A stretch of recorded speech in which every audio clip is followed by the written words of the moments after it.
Loué soit Jésus-Christ. Permettez-moi de saluer nos frères et sœurs qui nous reçoivent sur la page Facebook de la cathédrale tous les dimanches et parfois 2 ou 3 fois dans la semaine. Ils nous reçoivent, ils prient avec nous, ils suivent les nouvelles de la paroisse avec nous. Chers frères et sœurs du bout des ondes, eh bien, je vous salue bien respectueusement et bien fraternellement. Nous sommes au dimanche que j'ai appelé comme cela, le dimanche du pouvoir des clés. Alors, pour pouvoir comprendre un peu ce que Jésus a fait à Pierre, en lui disant « Tu es Pierre, sur cette pierre je bâtirai mon église », en lui remettant les clés, pour pouvoir comprendre un peu, je voudrais que nous allions à la première lecture. Dans la première lecture, eh bien, dans la première lecture du livre d'Isaïe, le Seigneur donne les clés, la clé du pouvoir à Eliakim. Il serait bien que ceux qui ont la garde des enfants à cette messe soient un peu plus près des enfants. Vous le savez, nos enfants, ils bavardent à temps et à contre-temps.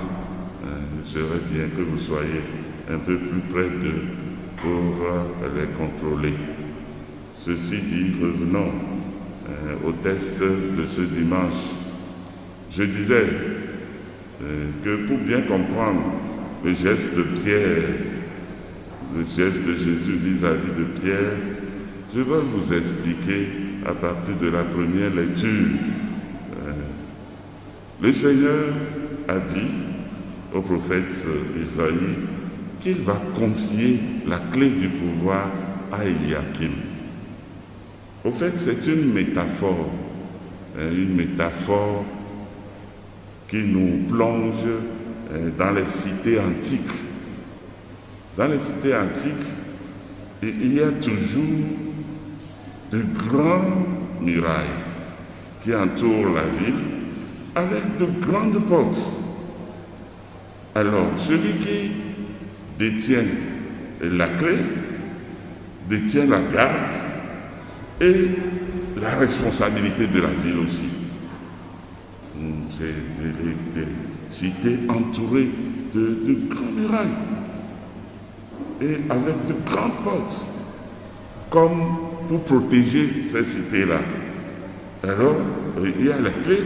Celui qui détient la clé détient le pouvoir, il détient aussi la responsabilité. C'est ce que le Seigneur a dit à Eliakim. Je vais faire reposer sur tes épaules la clé du pouvoir. Vous comprendrez mieux ce que Jésus a fait à Pierre. Jésus, dans l'Évangile, a posé une question à Pierre, à tout le monde, aux disciples.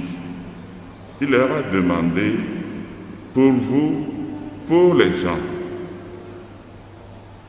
qu'est-ce qu'ils disent du Fils de l'homme? Parce que pour les gens, Jésus, c'est quelqu'un.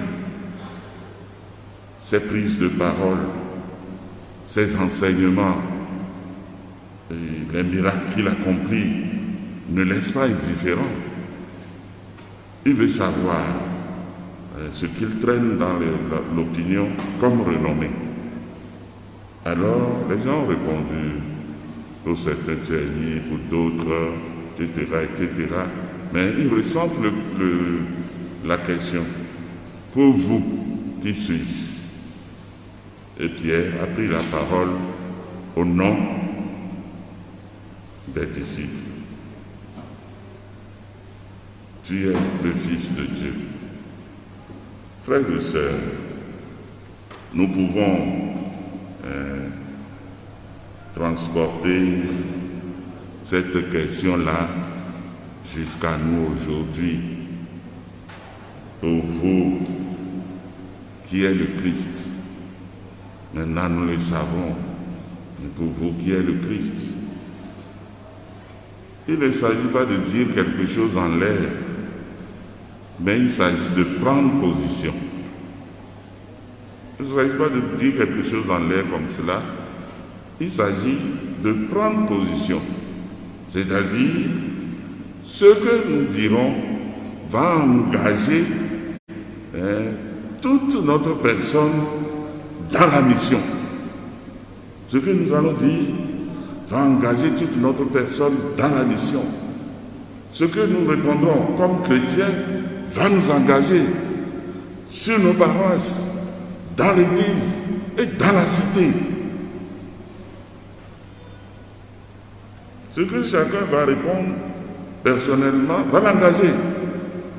Va l'engager dans sa vie de chrétien de tous les jours, dans sa vie de fils et fille de l'église, dans sa vie de citoyen.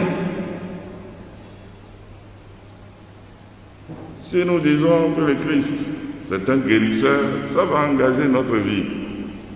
Nous poserons sur lui le regard de guérisseur, point, final. Si nous disons que c'est un initié, eh bien, puisque certains disent aujourd'hui que le Christ, c'est un grand maître de sagesse, c'est un initié. Si nous le disons nous aussi, et nous nous y accrochons, eh bien, cela va déterminer notre position dans l'Église, cela va déterminer notre position par rapport à la mission que nous recevons comme chrétiens baptisés. Pour vous qui êtes le Christ, il s'agit de prendre position. Moi, je vous dirais tout simplement que le Christ, il est plus qu'un guérisseur, il est plus qu'un voyant, il est plus qu'un grand maître de sagesse, il est plus qu'un initié, il est plus qu'un prophète, il est Dieu. Et ce que je vous souhaite, ce que je nous souhaite à nous tous, c'est de faire l'expérience personnelle du Seigneur Jésus pour pouvoir nous engager dans l'Église, pour pouvoir nous engager dans la cité. Nous appartenons à l'Église, l'Église du Christ. C'est celle-là qui est bâtie sur Pierre. Pierre qui a le pouvoir des clés. Tout ce qu'il va lier sera lié dans le ciel. Tout ce qu'il va délier sera délié dans le ciel. Nous appartenons à cette église-là, l'église de Pierre, qui est prolongée jusqu'à aujourd'hui. Aujourd'hui, nous parlerons de l'église du pape François. C'est lui qui nous guide avec le dépôt révélé. C'est lui qui nous enseigne au nom du Seigneur. C'est pourquoi je disais tout à l'heure que la réponse que nous allons donner va nous engager dans la mission au sein de l'Église, dans la mission dans la cité. Nous sommes des chrétiens, mais nous sommes aussi des citoyens.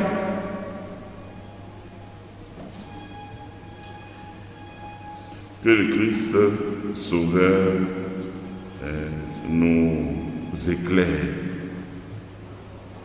que son Esprit Saint nous éclaire dans la réponse que nous donnons tous les jours sur lui, et que l'Esprit Saint nous donne la force et le courage de nous engager comme chrétiens dans l'Église et comme citoyens dans la cité. Amen. Alors, permettez-moi de faire cette petite remarque. Je remercie bien ceux qui encadrent les enfants à la messe. Je les remercie vraiment. Mais je souhaiterais qu'ils soient plus vigilants, qu'ils soient un peu plus vigilants, parce que chaque fois que nous disons la messe et que le prêtre est en train de proposer une méditation. Quand il voit du remue-ménage devant lui, il n'est pas content. Moi, je ne suis pas content. Je crois que c'est la même chose pour mes confrères aussi. Alors, je remercie ceux qui entourent les enfants, mais je leur demande un peu plus de vigilance pour les messes, de ne pas s'éloigner des enfants, d'être un peu au milieu d'eux à chaque fois. Quand vous restez à l'écart, bon, les enfants, c'est les enfants. Ils bavardent à temps et à contre-temps. Ils ne mettent pas de différence entre le début de la messe et entre le moment où le prêtre est en train de faire son homélie. Ils ne mettent pas de différence. Eux, ils bavardent seulement. C'est à vous de les éduquer tout doucement. Merci beaucoup. Ce que je dis là ne concerne pas seulement ceux qui ont la garde des enfants. Cela nous concerne nous tous adultes qui venons à la messe et nous nous asseyons parfois à côté des enfants. Essayons parfois de leur imposer silence.